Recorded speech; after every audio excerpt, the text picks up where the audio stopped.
Good day. This is the continuation of our three discussions so far involving consolidated statement of financial position at the date of acquisition. So make sure to watch those three videos so that you will be enlightened prior to our next series of discussions. Now, our topic for this session is step-by-step acquisition or business combination achieved in stages. Why is it called like that? It is because it's possible that a certain company acquires only less than 51% or the majority of the shares of a certain company or corporation, and then later on added certain percentages up to the point that it achieved already the majority or the minimum that is 51%. Hence the term business combination achieved in stages. So at least two times to get to 51% minimum, or step by step, because it depends upon which steps that the acquisition or acquisitions has or have already take or taken. Right. So to continue with our discussions, allow me to show our source again. So this is termed here, parents previously owned securities in the subsidiary. So actually, guys, there are already securities owned by a certain entity that is not yet parent, but the moment that certain shares were added to its ownership, then there creates control. And that's why such entity becomes the parent, that's just a main holder or shareholder, and then the acquiree is now the subsidiary. So this is discussed further here, wherein a certain acquirer has already less than 51%. It is really 51%. Otherwise, if it is 50%, that's the maximum for not control. And the minimum is next 1%, which is 51%. So owning less than 51% and adding more shares in order to achieve a controlling interest. So what will be done then? In order to account for step acquisition or business combination achieved in stages, so what is to be done is that whatever was the previously owned shares should be updated in terms of fair value to be adjusted to conform to the current fair value, and therefore any gain or loss will have to be recognized. Then the fair value of the shares is added to the price paid for the new shares. So example, if we have the said shares prior, whatever classification that is, because it depends also, then we just have to add the two shares and multiply with the new price or the current value. What is clear is that the old will be updated.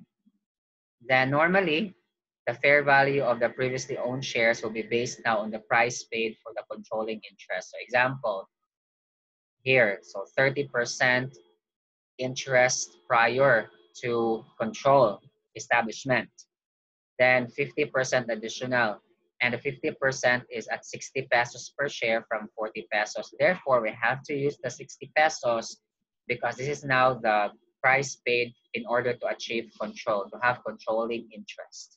So I hope that is clear. Now, just a review though, there are various types of investments. So investments can be under PFRS 9 if less than 20%. For example, financial assets at fair value, which can be through other comprehensive income, or which can also be through profit or loss.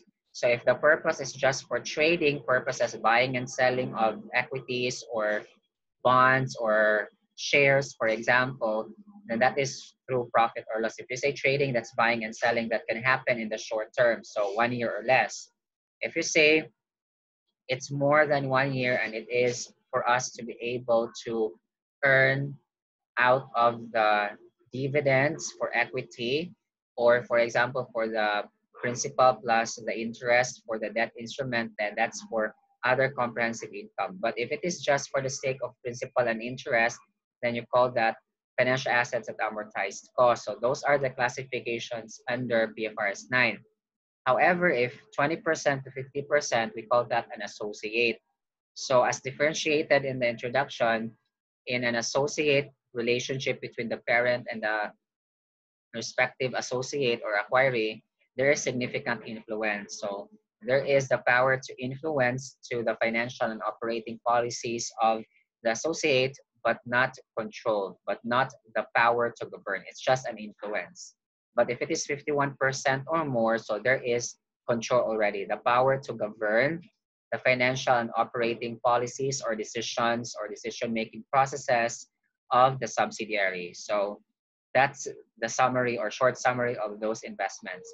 Here in this example, the 30% interest acquired at 20,000 shares in S company, if we are just going to analyze this one, this could clearly be an investment in associate, despite that the problem is silent because it is 20% to 50% at 40 pesos and valued at fair value. So if we multiply the two, that's going to be 800,000.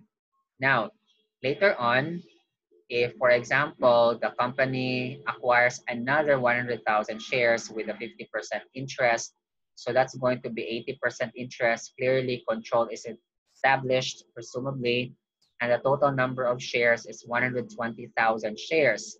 If we multiply that with the 60 pesos per share, that's 7,200,000, which is now the total acquisition price. And then to continue, what is clear is that the 20,000 shares have to be adjusted to be reflective of the 60 pesos per share. So that's why the first thing that we should do is to adjust it to become 60 pesos per share. So 20,000 times 20 pesos increase, where is this coming from? That's the difference between the recorded 40 pesos and the update 60 pesos per share. So that's why there is a 20 peso increase. 20,000 times 20 pesos is 400,000. That's the debit, and the credit is on the unrealized gain on revaluation of investments at 400,000 pesos. All right, so by this entry, the balance of the 800,000 pesos prior becomes 1,200,000. Now, we have to make this analysis. So I've told you a while ago or discussed that if you just get the total of the shares, 120,000 times 60 pesos, that's 7,200,000, which is the total acquisition price. And then this simply means that this would be the amount of the acquisition cost that should be used in our analysis later on. Most especially that this is with NCI, 20% NCI. So we can now follow the standard formula, the value of analysis schedule and DNA of excess schedule. If like there are also subsequent examples to this one for consolidation. So in this particular case, to continue, we can just notice that we just have to remove the old balance, which is at 1,200,000, and reflect that as a new part of the new investment in S company, which is at 7,200,000. So this is now the acquisition cost that we are going to make use again for the DNA of excess schedule. So that, for example, if NCI is given, so we have to use it, and then, and so on and so forth. So if, for example, it's not given, I mean the NCI, we have to estimate, and then we can also use the proportionate if asked in the problem, or for example, our given and estimate does not achieve or does not reach the minimum NCI, which is based on the fair value of the proportionate identifiable net assets of the subsidiary, right? So that's it for our discussions involving step acquisition or business combination achieved in stages. Hopefully that you've learned something from this session, and see you next time for another installment. Thank you and God bless.